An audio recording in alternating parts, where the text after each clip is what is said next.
وسلم خبر مخ کې روانه کړه ولا تزنین بیعت به په دې باندې کو چې زنا به نه کوئ. هند بیا خبره شروع کړه یا رسول الله وهل تزني الحر یا رسول الله چې د درنې کورنۍ زنانې او آزاده زنانې هغه چېرته زنا کوي. سبحان الله د دغه وخته پورې دا په جاهلیت کې وګورئ اسلام دغه وخت کې قبول کو خو عقل دا خبره نه مني چې د یو درنې کور زنانه د یو درون کور زنانه او د درنې کورنۍ زنانه او آزاده زنانه دا به ملا زنا کوي چې وسوې نه او دا حالات لیدلی وی چې راشه وګوره دغه چې ځان ته پښتانه وي او سینه ټپوي د هغوی په بعضو کورونو کې حالات وګوره د هغوی د زنانو څه حالات دي. داسې داسې مسلې موږ له راشي چې حیران شو ورته والله چې جواب اوس څنګه ورکړو. کله ټلیفون ناشي بعض زنانه ما واده کړی دی او د یو کس سره مې جناګانې وکړې او اوس توبه وباسم او څه کوم. کله ټلیفون راشي مخکې ورځو کې یو تپوس زمانه شی یو زنانه په خپل رواره باندې مینه ده او دا مسلې خصوصو پیري پکې رالي چې د زوم سره مینه محبت ده. دا زمانه په خپله تپوس شوی زوم سره مینه ده هغه زوم سره زنا کوي او دا به څه کېږي دا به څه نه کوي. انسان حیران شي د حالاتو ته وګوري. دېسې کې د ابو سفیان رضی الله عنه ښځه هند وایي یا رسول الله درنه ښځه به هم زنا کوي.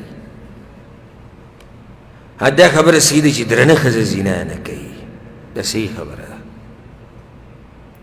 او د درنې کورنۍ ښځه زنا نه کوي او درنه کورنۍ کومه به ده چې اسلام پکې ده درنه کورنۍ ده چې کله به کور کې شرعي پردی هلته دا قصې دی چې کله کور کې د الله نه یره وي هلته دا قصې نه وي چې کله کور کې ډش او فحاشي او د انډیا فلمونه او سندرې او ډمتوب نه وي هلته دا قصې نه وي. دا قصې کوم کور کې چې د الله یره نه وي دین نه وي دینداري نه وي پرده نه وي او دا جو ټي وي ته لګولی دی ډش لګولی موبایل هر یو سره لاس کې دی او دا قسمه قسم نارینه او نارینه لیږي قسمه قسم زنانه ګوري نو د هغې به څه انجام راوځي خو دغه انجام راوځي که نه. یو سړی مسافر دی غریب په کور کې نه دی خو کور کې دیني ماحول نشتی د الله نه یره نشتی درنوالی نشتی. دا ښځه چې ځان کنټرولوي خو په دې به کنټرولوي که نه چې د الله نه به یېرېږي د خاوند د عزت به خیال ساتي د خاوند د حیا به خیال ساتي نو هله به ځان د زنا نه بند کړي چې کله دا سپکه ډچه زنانه وي دا به د خاوند د عزت خیال وساتي نشي ساتلی.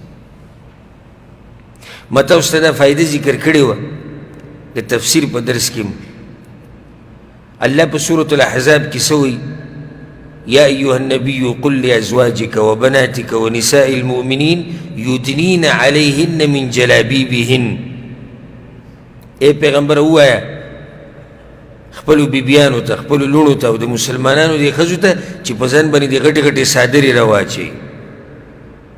الله مخکې څه وایي ذلك أدنى أن يعرفن فلا يؤذين. دا د دې لپاره چې وپېژندلی شي چې دا زنانه د درنې کورنۍ دي. په پردي سره زنانه پېژندلی کېږي. یو زنانه ته ولیده که نه چې کله باپرده په بازار کې روانه وه او شرعي پردې کړې و پوه شي چې خاوند یې غیرتي دی پوه شي چې پلار یې ښه غیرتي سړی دی پوه شي چې رور یې ښه غیرتي سړی دی او چې کله دې یو زنانه ولیده په بد حال په لنډو تنګو جامو کې پوه شي چې د کور حال یې ټول ډړې وړې دی پوه شي چې سړي سړي نه دي پوه شي خاوند یې خاوند نه دی پوه شه پلار یې څه خیال نه ساتي پوه شي چې روڼه ضروري نه دي. عزت خور عزت دی، مور عزت دی، لور عزت دی، ښځه عزت دی. ته خپل عزت څنګه داسې پرېږدې چې زه ګرځه مزې کوه چې څه کوې کوه. د یو سړي د عزت خرابېږي، د یو سړي د دینداري خرابېږي، د یو سړي د نوم خرابېږي، د یو سړي د مقام خرابېږي، او دی بیا هم ناست دی، خو دا بېغیرتوب دی، نور هېڅ هم نشته.